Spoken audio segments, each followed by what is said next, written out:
Okay, we're back in the studio. I'm talking with Roy O'Connor, who is our representative to the Board of Directors. He's going to bring us up to date as to what's going on there, and we'll see what he has to say. Welcome, Roy. Morning, Yvonne. Nice to see you again. Good. There's always a lot of things going on. That's great. I wanted to talk today a little bit about the audit, which was recently completed of the spring, and also a little bit about the scholar program, which takes place actually tonight in Hunters Crossing, and how that ties in with our board mission. Okay. First of all, on the audit, I serve on the board audit committee, and I thought I'd just talk a little bit about the process. Good. The audit committee, the purpose of the audit committee being setting up is really to represent the board, assist the board, okay, in terms of really three things. One, the reporting system, the financial reporting system.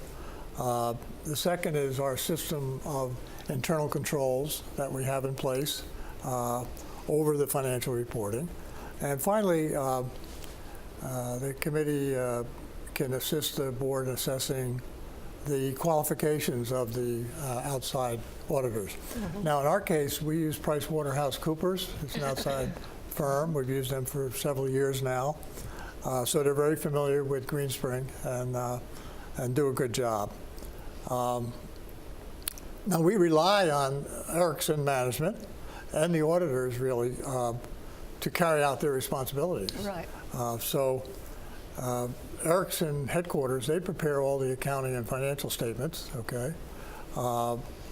They also have in place over the year internal controls. In other words, being an old controller in my own business days, you have to have a controls department that kind of follows up, tests things, makes sure that all the reports are accurate, and certainly that the assets are well protected, okay? Right.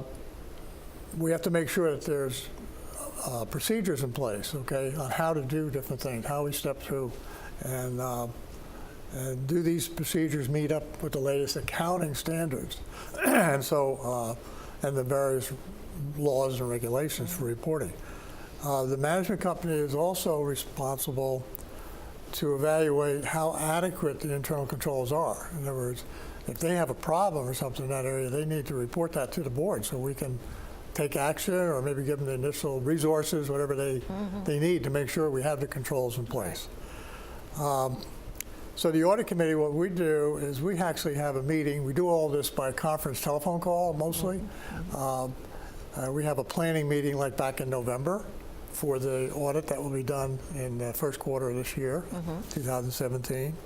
At that meeting, the auditors kind of lay out their plan for completing the audit, explain who will be on their audit team, and the PricewaterhouseCoopers actually audits all 16 communities for Erickson. So Greenspring is one of those, And then, so they lay out that all, and then we have monthly meetings after that with a follow-up where they can come up and identify any issues or concerns.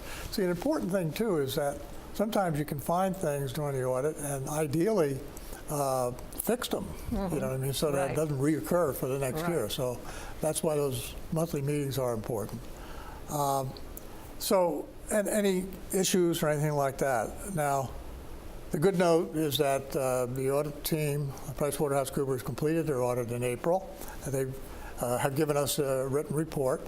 There's copies of that in the administration office. If anybody likes to read audit reports, That's right. if they're so inclined, they can go up there and get a copy and go through it. And the report was very good. There's no material weaknesses were found, and Greenspring really had a clean opinion. So we're glad of that. And I think we have to give. I understand that Greenspring is pretty much self-contained financially. Is that correct? Well, actually, no, it's not really. We have a very small on-site finance staff. I mean, we have, of course, the important director Ron Taylor, who's here, and then he has a number of people, but it's not a large staff. We have financial analysts. We have the move-out coordinator. There's about 6 or 7 people. Most of the actual accounting is done at headquarters. Right.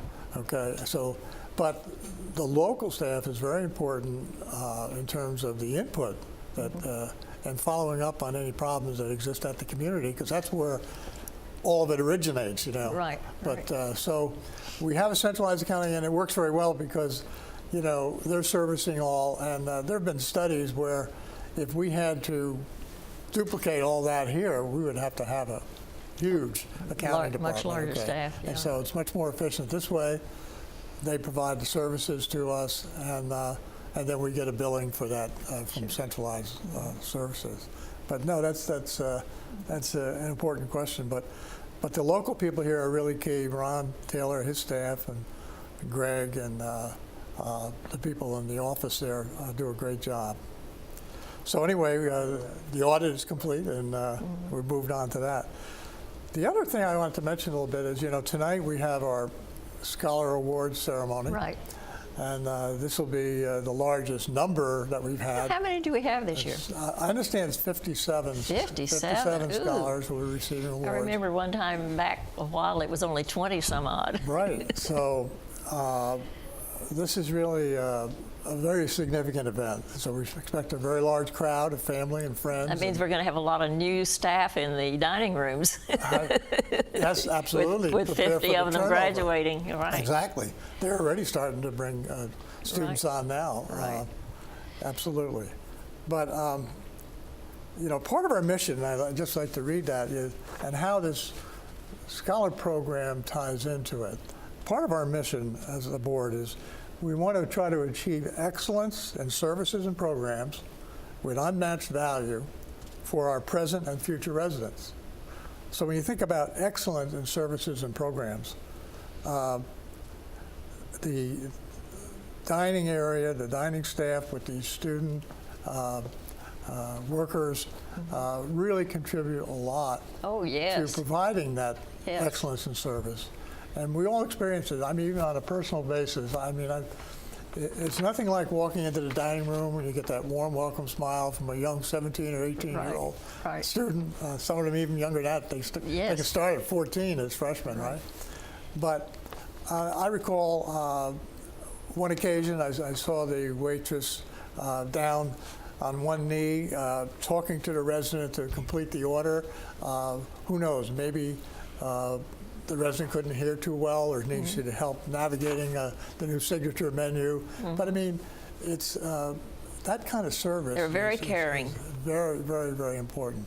Yes. And so these young people mean a lot to us. And I think when you talk about excellence in services, they contribute a lot. Yes, they do. So it's a wonderful program.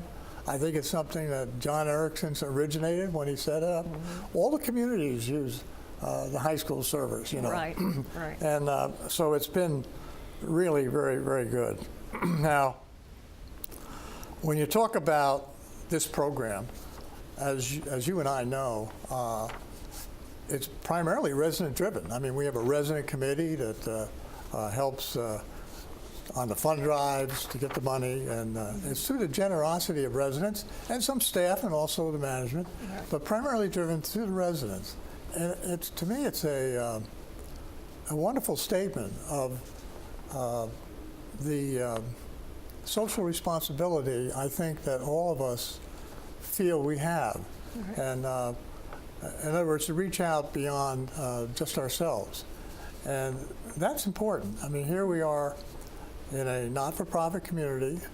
We're granted that status in terms of our 501c3 status from the federal government, because we provide services to the aged and housing and services and medical and so on. But that doesn't mean that we can't do something else for people beyond. And tell us a little bit about what is required to become one of these scholarship recipients. Well, I can tell you, I think probably the committee would be better able to tell you, but I know they have to have worked here. I think it's 1,000 hours put in, which means probably a couple of years. Right. They have to maintain an average of C or better in all their subjects in school. They have to have a letter of recommendation, you know, from their school to actually even be hired here. Okay. They have to submit, I think, an essay about what their future What they're planning to do. is, and then they have an interview, by the resident committee. So they have quite a few steps that they have to go through to achieve this. So it's wonderful, really. And then how much is the scholarship? Currently it's $2,500 a year, up to 4 years at an accredited institution. So it could be a $10,000 scholarship. It's also good for any training, in a certified school or facility. So I think it's getting up there. I mean, the cost of education, as you know, are going through terrible. the roof. Yes. But we've had many students who have been able to utilize this, particularly here locally. They can live at home, maybe go to Nova or go to George Mason, and they spend a couple of years, say, for example, at Nova, and then transfer to any of the state schools. So it makes an impact, and I'm very proud to say I think it's probably the highest amount that I know of that's being done in any of the communities. So again, it's a significant achievement. So, but the point I was making too, this also helps in another part of our mission as a 501c3 that we do bear a certain charitable requirement. And we do this. We have the Scholar Fund, we have the Benevolent Care Fund. We reach out and we make donations outside. And the important thing is it's not just inside the gates, it's outside the gates. Right. We are part of the community. Yeah. And, last year, time flies, right? I wrote an article in The Villager about social responsibility. And if I could, I'd just quote from that. I said, what is social responsibility? And when I was thinking of it in terms of a not-for-profit community, but it also applies to a profit-making company.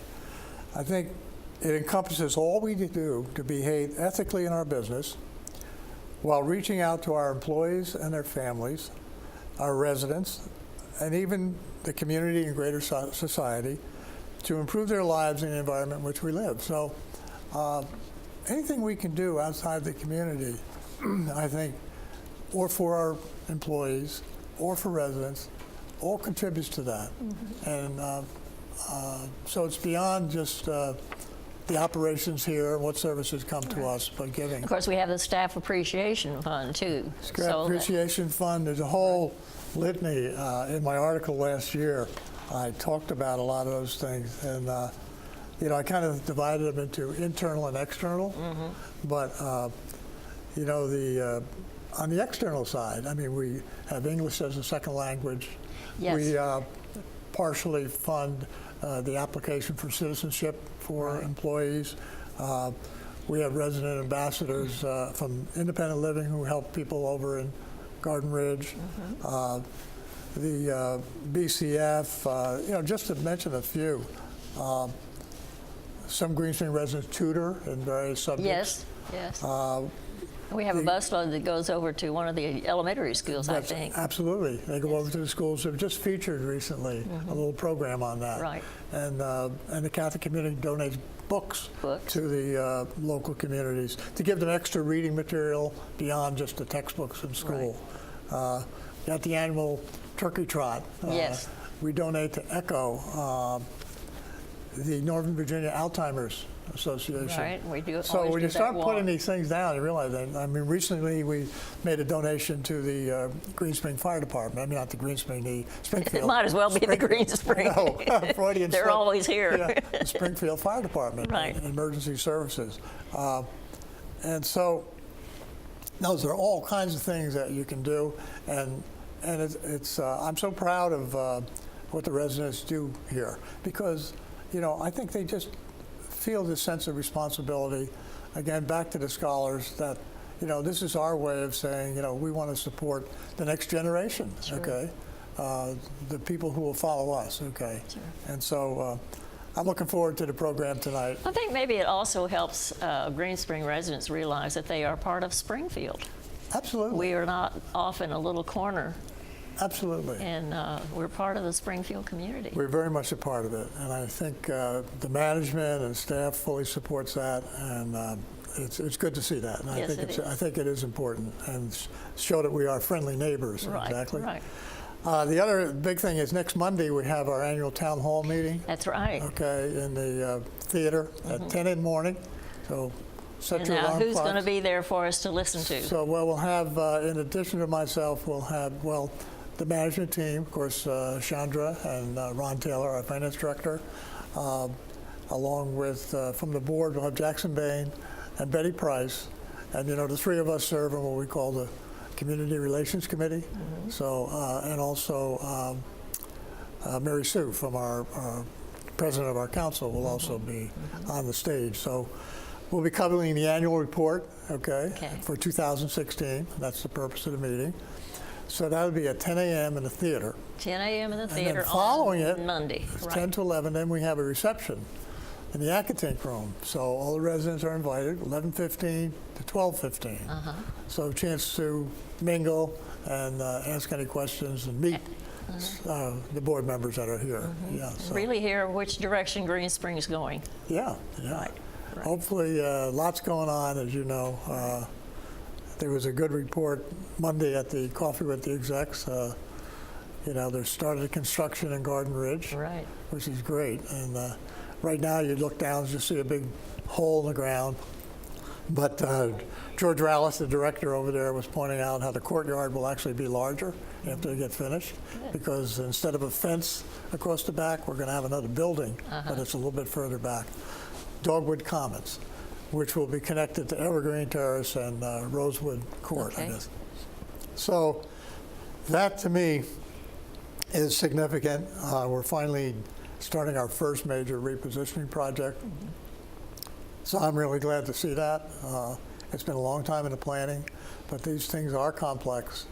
And I think the residents are going to enjoy a really nice facility that's going to be here not just for today's current residents, but you and me in the future, Right. because it's going to be How long very is that building project going to take? well, the building itself, it'll take about, George said 13 to 15 months to actually build a new building.